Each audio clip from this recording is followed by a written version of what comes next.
Hello, I'm hoping you can hear me over this very loud halloumi frying in a pan. Woo! So, all I've done so far, and I will put the recipe and what ingredients you need in the description, is to buy some halloumi, cut it up into little centimetre cubes.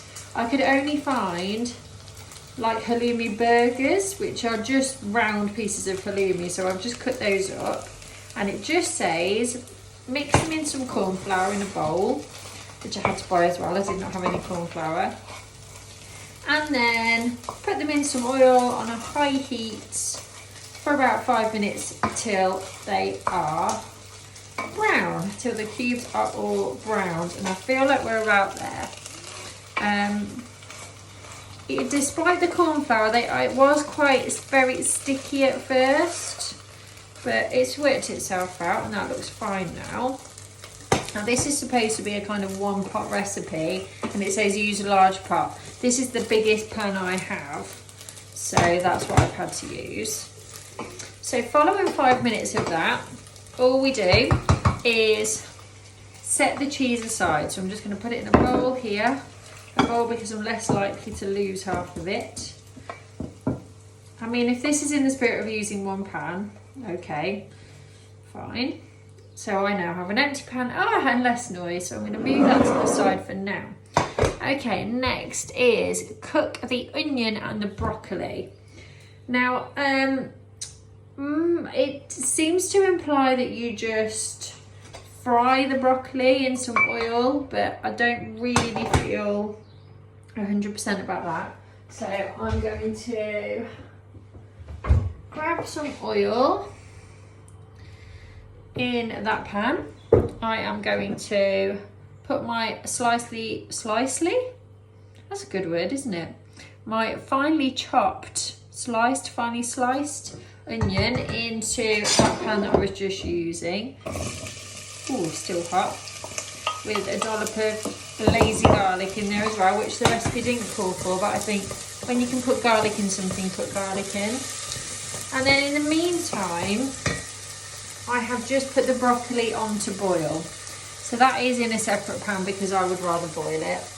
And I'm happy with that. My other reason being, I'll move this over. There we go. My other reason being that I've also bought a bag of spinach because, again, that's something else I think. If you can chuck some spinach in, then chuck some spinach in. So while my broccoli is cooking, it's been on for a couple of minutes. I'd put it on while the halloumi was browning. I'm going to chuck in some spinach, see how much of this bag basically I can get in, because spinach just cooks down to nothing, doesn't it? So I'm sticking it on top of the broccoli. Put a bit more water on. Loving the pink kettle. It's good, isn't it? Not overly practical, but beautiful. And we will squash down some of that spinach. Because by the time this is curry, I feel like the spinach will have disappeared so much it will be unrecognisable.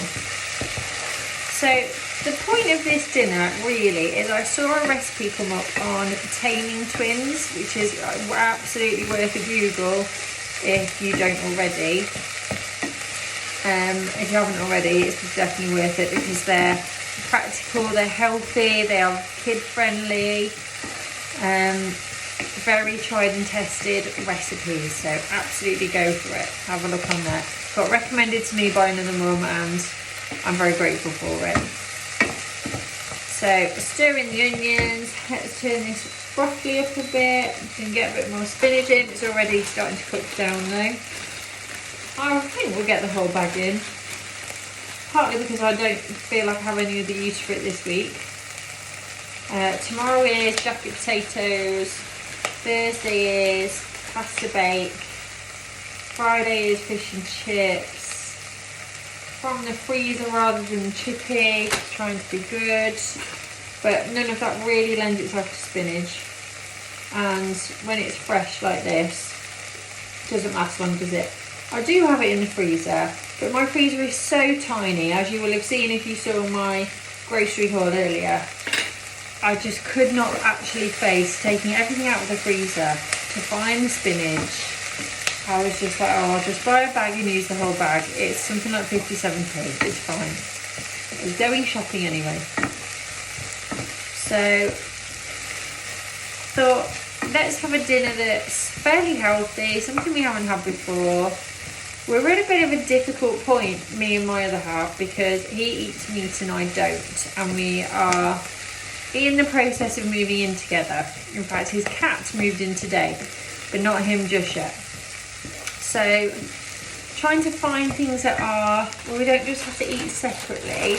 I mean, a lot of the time we have the same meal and he might have something extra, or I might have an alternative, and that's fine, that works. But it is nice to have actually the same meal sometimes.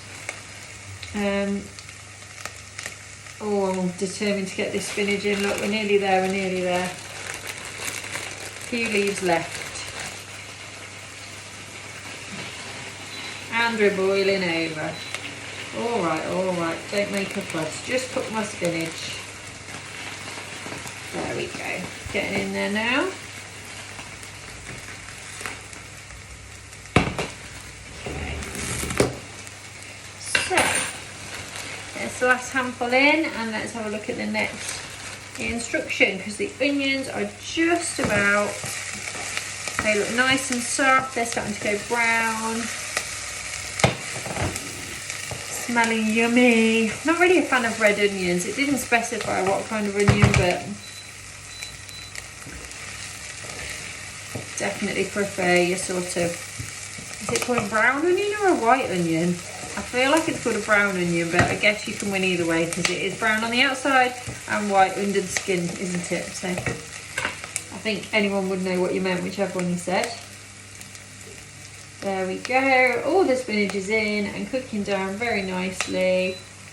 I'm pretty certain the broccoli underneath is cooked, because I cut it up really small. I just bought a head of a broccoli, because again, I wouldn't have fit a whole bag of frozen broccoli in my freezer. I'm really going to have to do something about that. Very small kitchen. Just have a fridge with the sort of small freezer on the top. It's almost more of an ice box. By the time you put a pizza in and a few bags of bits, it's full, and that just doesn't lend itself to family life, does it? I used to batch cook lots of meals and freeze them, but it's just like I literally can't fit them in the freezer. So I'm gonna have to think about that one. Okay, right, so in with the onion, we need to add 3 tablespoons of curry paste. I just picked up tikka masala curry paste, 3 tablespoons, that sounds like a lot. I don't usually use curry paste. Whew. I usually, yeah, that's definitely what it says.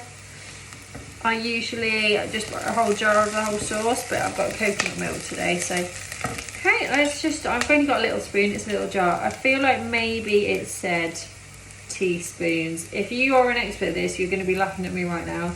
Let me have a look. Oh, this one calls for double cream. That sounds nice. All the ingredients are from Asda. Wow, okay, it must mean tablespoons, because that says 1 jar. So I'm putting in, basically the equivalent of tablespoons. Let's turn it down just a touch.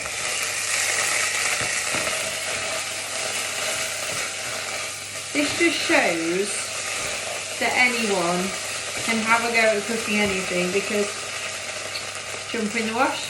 I am doing this from the point of view of not having a clue. I'm just having a go at it, and there's nothing wrong with that. Right, curry paste, oh good, coconut milk, that should cool things down. It's just literally the cheapest one I could find in Asda, who don't seem to have their own brand. They just kind of have like a other world food section. So let's put that in there. Right, the spinach and broccoli are looking good now, so I'm going to drain those in a minute. The other thing I need to put in right now is the chickpeas. So drain those, just 1 tin of chickpeas. I feel like when you're vegetarian you eat a lot of chickpeas, but there we go. I'm wondering how spicy it is. I mean, at this point, just on stirring that now, can you put in more curry paste at this point? I mean, probably, if you cook it for long enough. I don't really follow instructions too closely. Let's find, do you call this a colander? A colander? My mum always called it a colander, but it's spelled colander, isn't it? So I really don't know. Now we've got our lovely broccoli and our lovely spinach. I was thinking perhaps I need to add more water to this, but probably if spinach is going in, it will have a lot of water in it, so that's fine. Turn that heat off, don't need that. Now I really am back to 1 pan. And you could have done it all in 1 pan if you wanted. So literally, all I'm gonna do now, drain that veg a bit, pop it in with the rest. I did say to my other half, this dinner's going to be healthy. Be warned, no complaining. I mean, to be fair, I'm not sure 2 like great big burgers of halloumi are healthy. In fact, I'm fairly sure they're not, but you know, the rest of it basically is. Now let's stir all that veg in.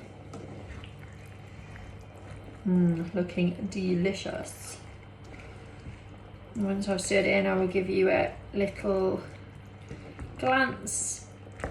And then basically all that there is to do left is cook it for 10 minutes. So that will kind of all fuse together a bit more. You put the halloumi back in about a couple of minutes before the end. So I've still got my bowl of halloumi here. Got the curry here, it needs to thicken up a bit, but it's all in. Smells really yummy. And then when I dish up, as my mum would say, or when I serve the meal, I will serve it with some garlic and coriander naans that were just from a ready meal pack in Asda. There you go. It says sprinkle them with water and put them in the oven for 6 minutes. So I'll do that in a few minutes. And then I'm going to also, because I'm feeling hungry, going to put one of these ready rices in the microwave. Takes 2 minutes. So I will put the curry and the rice in a bowl and then put the bowl on top of a plate and have the naans kind of around the edge of the plate, and that should look like a really good dinner. And hopefully he won't be put off by it's a healthy dinner. It's because he'll see the naans and the rice and whatever else and be fine. So we are looking like this at the moment. Oops, sorry, apologies for the fingers, I nearly dropped it in the pan.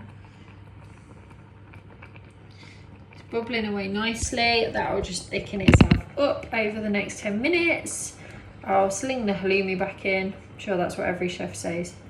And get the other bits done. And that will be our dinner ready. So I will leave it there. Just wanted to say as a little add-on to the end of this. I am only just trying to get on board with cooking, feeling capable enough to cook for somebody else. So I'm sure there are 100 mistakes in this video. I'm sure there are things you watched and thought, oh, that's not right.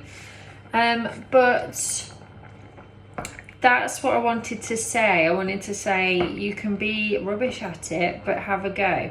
And the likelihood is if you cook something fairly straightforward, even if you don't follow it exactly or you get distracted like I do, or there's something you've forgotten, you'll probably still produce something quite nice. So if you are a bit ditzy like me or a little bit of a scatterbrain, I do have ADHD and it really makes it difficult to do things like this. It has felt like a very big project cooking one dinner. So you know, don't let that stop you, but it can be the thing you do for the day. You can buy the ingredients one day, you can write a list of what you're going to do the next day, you can cook it the day after that, you can break it down.